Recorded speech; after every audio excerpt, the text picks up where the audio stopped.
सौर मंडल में पृथ्वी। सूर्यास्त के बाद आकाश को देखना कितना अच्छा लगता है। आसमान में पहले एक या दो चमकते बिंदु ही दिखते हैं, लेकिन बाद में इनकी संख्या बढ़ती जाती है। आप उनकी गणना नहीं कर सकते। संपूर्ण आकाश छोटी छोटी चमकदार वस्तुओं से भर जाता है, जिनमें से कुछ चमकीले होते हैं एवं कुछ धुंधले। ऐसा प्रतीत होता है मानो आकाश में हीरे जड़े हों। इनमें से कुछ टिमटिमाते प्रतीत होते हैं, लेकिन अगर आप उनको ध्यान से देखेंगे तो आप पाएंगे कि इनमें से कुछ की टिमटिमाहट अन्य से अलग है।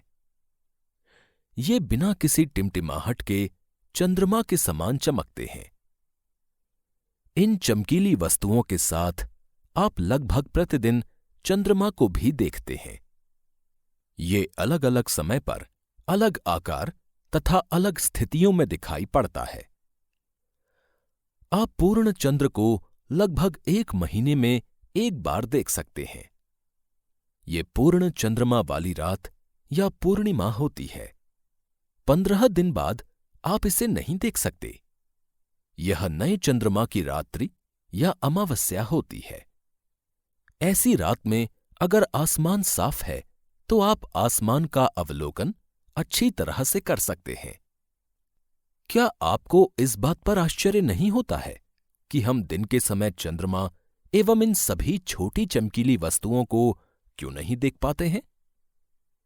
ऐसा इसलिए है क्योंकि सूर्य के अत्यधिक तेज प्रकाश के कारण रात के समय चमकने वाली वस्तुओं को हम दिन में नहीं देख पाते हैं। सूर्य, चंद्रमा तथा वे सभी वस्तुएं जो रात के समय आसमान में चमकती हैं, खगोलीय पिंड कहलाती हैं। कुछ खगोलीय पिंड बड़े आकार वाले तथा गर्म होते हैं। ये गैसों से बने होते हैं। इनके पास अपनी ऊष्मा तथा प्रकाश होता है, जिसे वे बहुत बड़ी मात्रा में उत्सर्जित करते हैं। इन खगोलीय पिंडों को तारा कहते हैं। सूर्य भी एक तारा है। रात के समय चमकते हुए अनगिनत तारे सूर्य के समान ही हैं, लेकिन हमसे बहुत अधिक दूर होने के कारण हम लोग उनकी ऊष्मा या प्रकाश को महसूस नहीं करते हैं तथा वे अत्यंत छोटे दिखाई पड़ते हैं। आपने अवश्य ध्यान दिया होगा कि कुछ दूरी से देखने पर सभी वस्तुएं छोटी दिखाई पड़ती हैं। अत्यधिक ऊंचाई पर उड़ रहा हवाई जहाज कितना छोटा दिखाई देता है। रात्रि में आसमान की ओर देखते समय आप तारों के विभिन्न समूहों द्वारा बनाई गई विविध आकृतियों को देख सकते हैं। ये नक्षत्र मंडल कहलाते हैं। अर्सा मेजर या बिग बेर इस प्रकार का एक नक्षत्र मंडल है। बहुत आसानी से पहचान में आने वाला नक्षत्र मंडल है सप्तऋषि। सप्त अर्थात 7, ऋषि अर्थात संत। यह 7 तारों का समूह है, जो कि नक्षत्र मंडल अर्सा मेजर का भाग है। प्राचीन समय में लोग रात्रि में दिशा का निर्धारण तारों की सहायता से करते थे। उत्तरी तारा उत्तर दिशा को बताता है। इसे ध्रुव तारा भी कहा जाता है। यह आसमान में हमेशा एक ही स्थान पर रहता है। हम सप्तऋषि की सहायता से ध्रुव तारे की स्थिति को जान सकते हैं। चित्र 1.1 में आप देखेंगे कि यदि सप्तऋषि मंडल के संकेतक तारों को आपस में मिलाते हुए एक काल्पनिक रेखा खींची जाए एवं उसे आगे की ओर बढ़ाया जाए तो यह ध्रुव तारे की ओर इंगित करेगी। कुछ खगोलीय पिंडों में अपना प्रकाश एवं ऊष्मा नहीं होती है। वे तारों के प्रकाश से प्रकाशित होते हैं। ऐसे पिंड ग्रह कहलाते हैं। ग्रह, जिसे अंग्रेजी में प्लैनेट्स कहते हैं, ग्रीक भाषा के प्लैनेटाई शब्द से बना है, जिसका अर्थ होता है परिभ्रमक अर्थात चारों ओर घूमने वाले। पृथ्वी, जिस पर हम रहते हैं, एक ग्रह है। यह अपना संपूर्ण प्रकाश एवं ऊष्मा सूर्य से प्राप्त करती है, जो पृथ्वी के सबसे नजदीक का तारा है। पृथ्वी को बहुत अधिक दूरी से जैसे चंद्रमा से देखने पर यह चंद्रमा की तरह चमकती हुई प्रतीत होगी। कुछ रोचक तथ्य। बृहस्पति, शनि तथा यूरेनस के चारों ओर छल्ले हैं। ये छल्ले विभिन्न पदार्थों के असंख्य छोटे छोटे पिंडों से बनी पट्टियां हैं। पृथ्वी से इन छल्लों को शक्तिशाली दूरबीन की सहायता से देखा जा सकता है। एक चित्र दिया गया है जो हमारे सौरमंडल में स्थित सूर्य और उसके चारों ओर चक्कर लगा रहे ग्रहों को दर्शाता है। साथ ही इस चित्र में क्षुद्र ग्रहों की पट्टी को भी दर्शाया गया है। इसके अलावा इस चित्र में प्रत्येक ग्रह की सूर्य से दूरी और उसकी कक्षा को भी दर्शाया गया है। इस चित्र में दूरी मिलियन किलोमीटर्स में दी गई है। 1 मिलियन में 10 लाख किलोमीटर होते हैं। इस चित्र में नीचे ग्रहों से संबंधित कुछ महत्वपूर्ण जानकारियां दी गई हैं। जैसे सूर्य से पहला ग्रह है बुध ग्रह। सूर्य के चारों ओर एक परिक्रमण करने में इसे 88 दिन अपने अक्ष पर लगते हैं और इसका घूर्णन 59 दिन का होता है। इसी प्रकार दूसरा ग्रह है शुक्र। सूर्य के चारों ओर एक परिक्रमण 255 दिन, अपने अक्ष पर घूर्णन 243 दिन। सौरमंडल का तीसरा ग्रह है पृथ्वी। सूर्य के चारों ओर एक परिक्रमण 365 दिन, अपने अक्ष पर घूर्णन 1 दिन। चंद्रमा की संख्या 1। सौरमंडल का चौथा ग्रह है मंगल। सूर्य के चारों ओर एक परिक्रमण 687 दिन, अपने अक्ष पर घूर्णन 1 दिन। चंद्रमा की संख्या 2। सूर्य के चारों ओर घूम रहे इन चारों ग्रहों को हमारे सौरमंडल के आंतरिक ग्रह कहा जाता है। ये सूर्य के बहुत नजदीक हैं और ये चट्टानों से बने हैं। इसके बाद चित्र में सौरमंडल के 5वें ग्रह बृहस्पति की स्थिति के बारे में बताया गया है। सूर्य के चारों ओर एक परिक्रमण 11 साल 11 महीने अर्थात लगभग 12 साल, अपने अक्ष पर घूर्णन 9 घंटे 56 मिनट। चंद्रमा की संख्या लगभग 53। सौरमंडल का छठा ग्रह है शनि। सूर्य के चारों ओर एक परिक्रमण 29 साल 5 महीने, अपने अक्ष पर घूर्णन 10 घंटे 40 मिनट।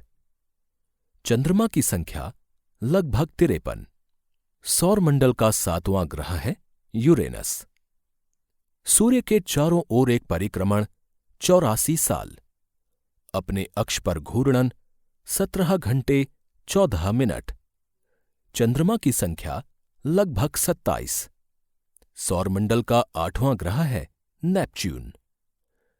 सूर्य के चारों ओर एक परिक्रमण 164 साल, अपने अक्ष पर घूर्णन 16 घंटे 7 मिनट।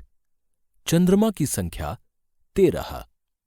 बृहस्पति से लेकर नेपच्यून तक सभी ग्रहों को बाह्य ग्रह कहा जाता है। सूर्य से ये बहुत दूर हैं तथा बहुत बड़े आकार के हैं। ये गैस और तरल पदार्थों से बने हैं। आसमान में दिखने वाला चंद्रमा एक उपग्रह है। यह हमारी पृथ्वी का सहचर है तथा इसके चारों ओर चक्कर लगाता है। हमारी पृथ्वी के समान 7 अन्य ग्रह हैं जो सूर्य से प्रकाश एवं ऊष्मा प्राप्त करते हैं। उनमें से कुछ के पास अपने चंद्रमा भी हैं। सौरमंडल, सूर्य, 8 ग्रह, उपग्रह तथा कुछ अन्य खगोलीय पिंड जैसे क्षुद्र ग्रह एवं उल्का पिंड मिलकर सौरमंडल का निर्माण करते हैं। उसे हम सौर परिवार का नाम देते हैं, जिसका मुखिया सूर्य है। क्या आप जानते हैं, पौराणिक रोमन कहानियों में सोल सूर्य देवता को कहा जाता है। सौर शब्द का अर्थ है सूर्य से संबंधित। इसीलिए सूर्य के परिवार को सौरमंडल यानी सोलर सिस्टम कहा जाता है। सूर्य, सूर्य सौरमंडल के केंद्र में स्थित है। यह बहुत बड़ा है एवं अत्यधिक गर्म गैसों से बना है। इसका खिंचाव बल इससे सौरमंडल को बांधे रखता है। सूर्य सौरमंडल के लिए प्रकाश एवं ऊष्मा का एकमात्र स्रोत है, लेकिन हम इसकी अत्यधिक तेज ऊष्मा को महसूस नहीं करते हैं, क्योंकि सबसे नजदीक का तारा होने के बावजूद यह हमसे बहुत दूर है। सूर्य पृथ्वी से लगभग 15 करोड़ किलोमीटर दूर है। ग्रह। हमारे सौरमंडल में 8 ग्रह हैं। सूर्य से दूरी के अनुसार वे हैं बुध, शुक्र, पृथ्वी, मंगल, बृहस्पति, शनि, यूरेनस तथा नेपच्यून। सूर्य से उनकी दूरी के अनुसार अंग्रेजी में ग्रहों के नाम याद रखने का आसान तरीका है my very efficient mother just served us nuts. इस वाक्य के पहले अक्षरों को आप याद रख सकते हैं, जो कि हमारे ग्रहों के क्रम में हैं। शब्द की उत्पत्ति। ऐसे बहुत से शब्द जिनका उपयोग हम एक भाषा में करते हैं, अक्सर वे दूसरी भाषाओं से लिए गए शब्द हो सकते हैं। उदाहरण के लिए, जियोग्राफी एक अंग्रेजी शब्द है। यह ग्रीक भाषा से लिया गया शब्द है, जिसका अर्थ है पृथ्वी का विवरण। यह 2 ग्रीक शब्दों से मिलकर बना है, जिनमें जीई शब्द का अर्थ है पृथ्वी एवं ग्राफिया का अर्थ है लिखना। आइए पृथ्वी के संबंध में और अधिक जानें। जियो, लॉजी, पृथ्वी का अध्ययन। जियोमेट्री, पृथ्वी का मापन। जियोऑइड, पृथ्वी के आकार के अनुरूप। सौरमंडल के सभी 8 ग्रह एक निश्चित पथ पर सूर्य का चक्कर लगाते हैं। ये रास्ते दीर्घवृत्ताकार में फैले हुए हैं। ये कक्षा कहलाते हैं। बुध सूर्य के सबसे नजदीक है। अपनी कक्षा में सूर्य के चारों ओर एक चक्कर लगाने में इसे केवल 88 दिन लगते हैं। शुक्र को पृथ्वी का जुड़वां ग्रह माना जाता है, क्योंकि इसका आकार एवं आकृति लगभग पृथ्वी के ही समान है। अभी तक प्लूटो भी एक ग्रह माना जाता था, परंतु अंतर्राष्ट्रीय खगोलीय संगठन ने अपनी बैठक अगस्त 2006 में यह निर्णय लिया कि कुछ समय पहले खोजे गए अन्य खगोलीय पिंड 2003 UB 313 सिरस तथा प्लूटो बौने ग्रह कहे जा सकते हैं।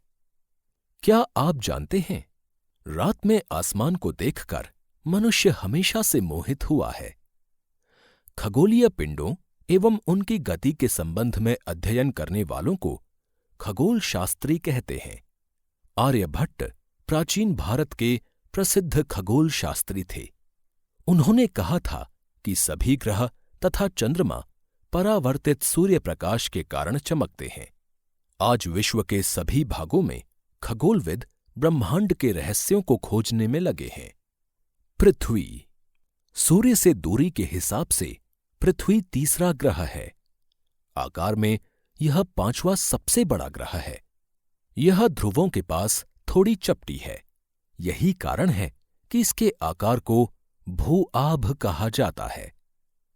भू-आभ का अर्थ है पृथ्वी के समान आकार।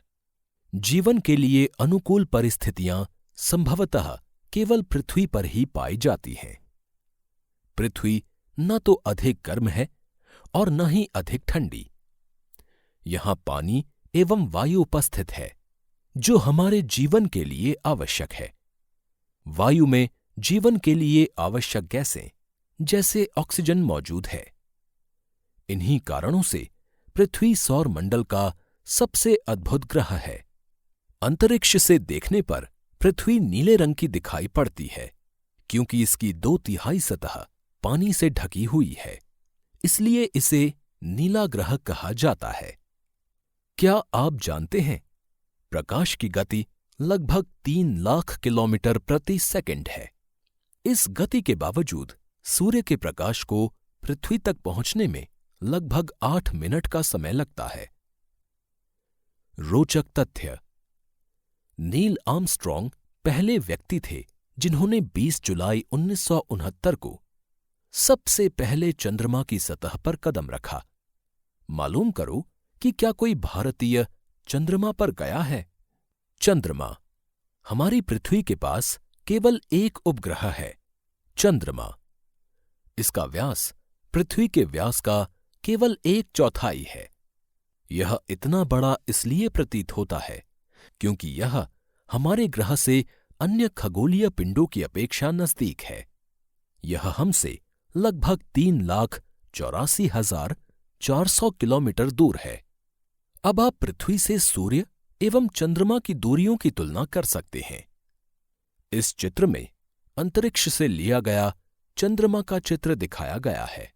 एक और चित्र दिखाया गया है जिसमें मानव निर्मित उपग्रह के बारे में बताया गया है कि किस प्रकार रॉकेट का प्रक्षेपण किया जाता है तथा उसके बाद मानव निर्मित उपग्रह को अंतरिक्ष में छोड़ा जाता है तथा रॉकेट का बचा हुआ हिस्सा पृथ्वी पर वापस गिर जाता है।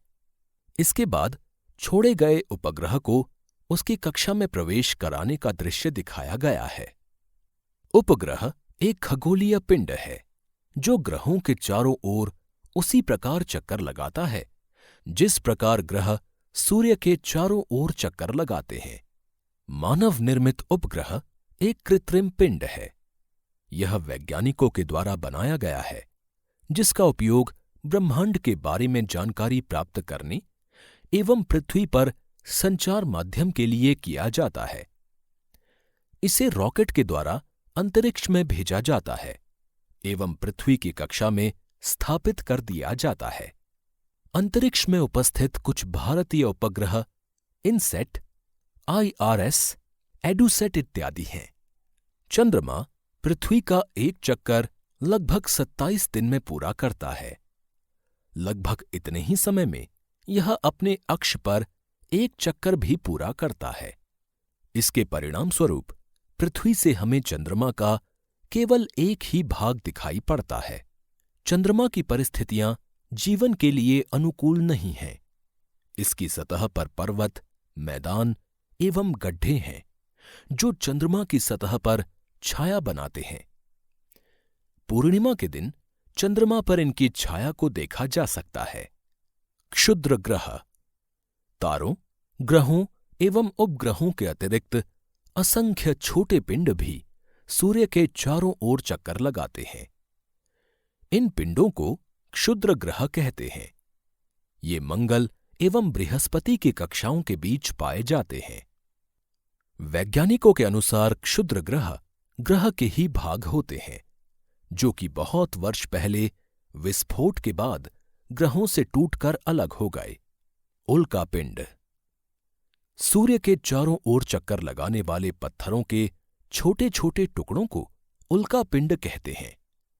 कभी कभी ये उल्का पिंड पृथ्वी के इतने नजदीक आ जाते हैं कि इनकी प्रवृत्ति पृथ्वी पर गिरने की होती है। इस प्रक्रिया के दौरान वायु के साथ घर्षण होने के कारण ये गर्म होकर जल जाते हैं।